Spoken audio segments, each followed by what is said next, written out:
Assalamu alaikum students of grade 5. Welcome to another science lesson with your science teacher Sabah, and we're discussing chapter number 7 about environment. तो environment में आज हमने discuss करना है कि non biodegradable waste क्या होते हैं, उनके इफेक्ट्स क्या होते हैं एनिमल लाइफ के ऊपर एंड प्लांट्स लाइफ के ऊपर, and then we'll also discuss some examples of those.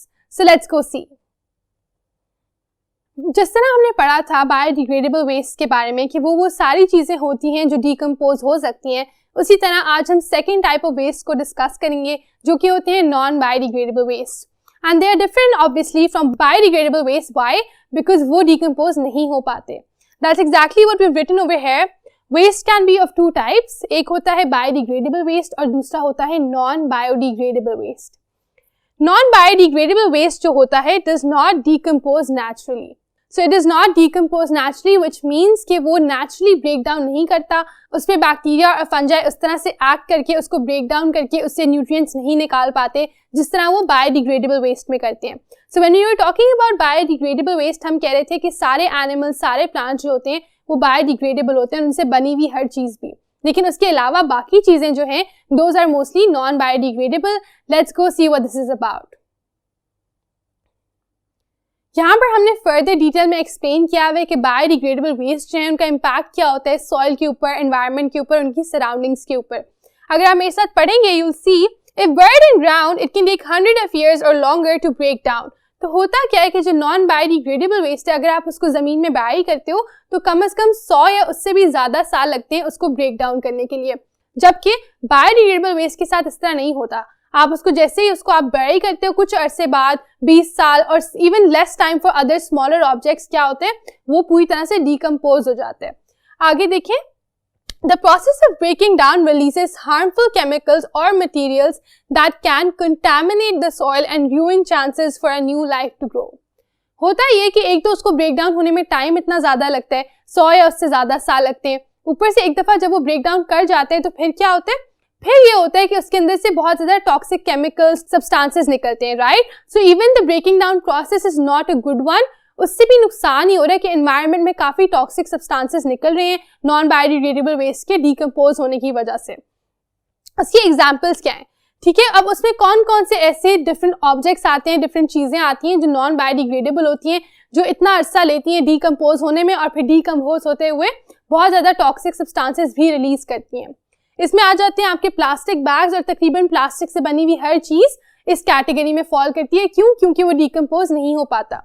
Computers, mobile phones, metal cans, glass bottles, TV sets. तो तकरीबन आपके जितने भी गैजेट्स हैं इसमें आप आईपैड्स, आईपॉड्स को भी काउंट कर सकते हो. एग्जाम्पल्स अगर आप देखो इसमें आ जाते हैं प्लास्टिक बैग्स, और तकरीबन प्लास्टिक से बनी हुई हर चीज क्योंकि वो नॉन बायोडिग्रेडेबल होती है उसको डिकम्पोज करने में कई लंबा अरसा लग जाता है, तो इस वजह से हम सारी चीजों को इस कैटेगरी में डालते हैं. Computers, mobile phones, metal cans, glass bottles और टीवी सेट्स. तकरीबन सारे गैजेट्स, आप इसमें आईपैड्स, लैपटॉप्स वगैरह को भी काउंट कर सकते हो. ठीक है, प्लास्टिक की जितनी चीजें हैं, ग्लास बॉटल्स में ग्लास की और भी जो चीजें हैं, ठीक है, वो सब क्या है, वो सब नॉन बायोडिग्रेडेबल है. आप उनको जब इस्तेमाल करते हो उसके बाद अगर आप उनको फेंक देते हो तो क्या होगा, वो एनवायरनमेंट में लास्ट करेंगी तकरीबन कितने सालों तक, 100 या उससे कई ज्यादा. ठीक है. You should reuse or recycle such waste. ऐसे वेस्ट के साथ फिर आपको क्या करना चाहिए, आप उसको या तो रीयूज करना चाहिए, जैसे कि आप पुराने मोबाइल्स में से जो काम की उसकी बैटरी अगर बच गई, उसकी LCD अगर बच गई है, उसको निकाल कर किसी और चीज में यूज कर लें. ठीक है, किसी फैक्ट्री रिसाइकल करने के लिए भेज दें. सो इन दिस मैनर इस तरह की चीजों को जो नॉन बायोडिग्रेडेबल होती हैं उन सबको रीयूज करना चाहिए, रिसाइकल करना चाहिए. उनको उस तरह से फेंक देना, डिस्पोज ऑफ कर देना नहीं चाहिए. क्यों? क्योंकि वो फिर एनवायरनमेंट में लास्ट करेंगी तकरीबन 100 साल या उससे कई ज्यादा. ठीक है, एंड देन इवेंचुअली क्या होगा, इवेंचुअली जब वो डिकम्पोज होंगी भी तो उनमें से काफी टॉक्सिक केमिकल्स, टॉक्सिक सब्सटेंसेस निकलेंगे जो एनवायरनमेंट को पोल्यूट करेंगे. Let's go further. अब जहां तक हमने डिस्कस कर लिया है कि ये नॉन बायोडिग्रेडेबल वेस्ट होते हैं, ये इनकी एग्जांपल्स होती हैं, इनके नुकसानात ये होते हैं, तो हमने ये तो बात कर ली कि चलो उनसे क्या होता है, उनसे आपका सॉइल कंटामिनेट होता है. सॉइल कंटामिनेट होने का मतलब है कि सॉइल जो है वो बहुत ज्यादा डैमेज हो जाता है, इस्तेमाल के काबिल उस तरह से नहीं रहता. क्या होता है कि उसके अंदर टॉक्सिक केमिकल्स, टॉक्सिक सब्सटेंसेस सारे के सारे आ जाते हैं. ठीक है, तो इससे क्या होगा कि जो प्लांट्स ने वहां ग्रो करने वो तो फिर नहीं ग्रो कर पाएंगे. नई लाइफ जो है वो सॉइल से नहीं ओरिजिनेट हो सकेगी क्योंकि वो सॉइल जो है वो खराब हो चुका होगा. हाउएवर सिर्फ सॉइल ही जो है उस पर नुकसान नहीं होता इस तरह की चीजों का। नॉन बायोडिग्रेडेबल वेस्ट जो होते हैं वो सिर्फ सॉइल को इम्पैक्ट नहीं करते बल्कि एनिमल्स को भी इम्पैक्ट करते हैं। आए देखेंगे वो किस तरह से होता है। Effects of non-biodegradable waste on animal life. So now we're discussing effects of non-biodegradable life. कि जो आपका non-biodegradable waste है उसका इफेक्ट क्या है, उसके अलग अलग असरात क्या हैं, ठीक है। Non-biodegradable waste can harm animal life. किस तरह से हार्म कर सकती है, नुकसान किस तरह से पहुंचा सकती है एनिमल लाइफ को। Lack of new plants damages the food chain. अगर आपको याद हो एनर्जी के चैप्टर में जब हमने फूड चेन के बारे में पढ़ा था, ठीक है, एनिमल जो है वो प्लांट्स से फीड ऑन करते हैं, प्लांट्स जो हैं वो सनलाइट से एनर्जी लेकर खाना एनर्जी बनाते हैं, है ना। So over here we are saying कि अगर नए प्लांट्स नहीं ग्रो कर पाते सॉइल के अंदर से तो क्या होगा, नए प्लांट्स नहीं आ रहे, फूड चेन पूरी डिस्टर्ब हो जाएगी। वो प्लांट्स जो हैं वो सनलाइट से एनर्जी लेकर खाना नहीं बनाएंगे, दूसरे एनिमल्स उन पे फीड ऑन नहीं करेंगे और इस तरह से पूरी फूड चेन आपकी डिस्टर्ब हो जाएगी। उसके बाद waste can end up in oceans killing marine animals that feed on it. दूसरा क्या हो सकता है कि आपका जो वेस्ट मटेरियल है, cell phones, TVs, plastic wrappers, plastic bottles, ये सब अगर जाकर आपके ओशंस में गिर जाएंगी तो क्या होगा, मरीन एनिमल्स जो वहां पे वाटर एनिमल्स हैं वो इनको गलती से खा लेंगे खाना समझकर या उनके गले में चली जाएगी और वो क्या करेंगे फिर, दे विल ऑब्वियसली डाई। क्यों? क्योंकि ये तो काफी टॉक्सिक चीजें हैं जो 100 साल तक अर्थ से डिकम्पोज नहीं होती, तो उनकी बॉडी के अंदर जाके तो obviously they will only cause harm. And thirdly, small waste items can get caught around bird और animals neck and choke them.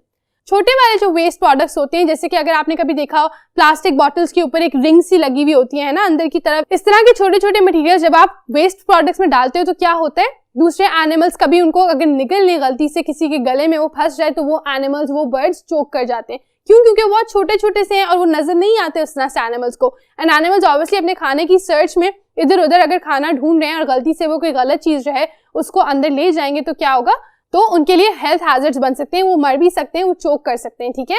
So these are other examples of how it can be really dangerous to let non biodegradable waste just roam around. सही है, अगर आप non biodegradable waste को इस तरह छोड़ रहे हो तो एक क्या हो रहा है, एक तो उससे प्लांट्स का नुकसान हो रहा है, प्लांट्स उस सॉइल में ग्रो नहीं कर पा रहे। दूसरा, जो एनिमल्स गलती से उस पर फीड ऑन कर लेंगे या उनके गले में फंस जाएगा वो भी उससे नुकसान उठा रहे हैं। सो नॉन बायोडिग्रेडेबल वेस्ट का फायदा कम होता है और नुकसान ज्यादा होता है, ठीक है। आगे चलते हैं एक छोटे से फैक्ट को डिस्कस करने के लिए।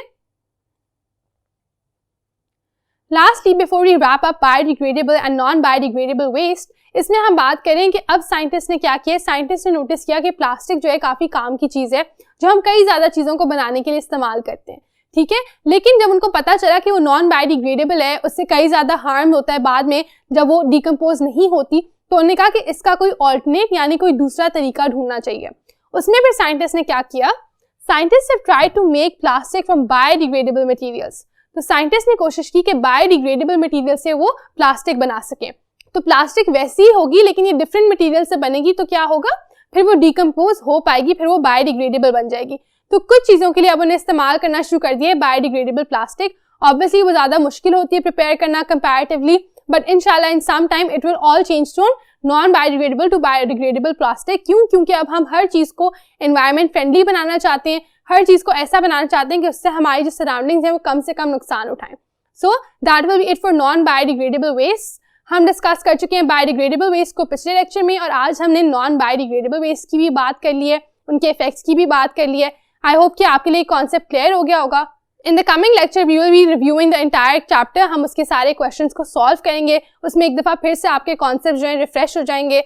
Until then, take care of yourselves. In concepts को अच्छे तरीके से अंडरस्टैंड करें, इंटरनलाइज करने की कोशिश करें, and I will see you in the next class. Allah Hafiz.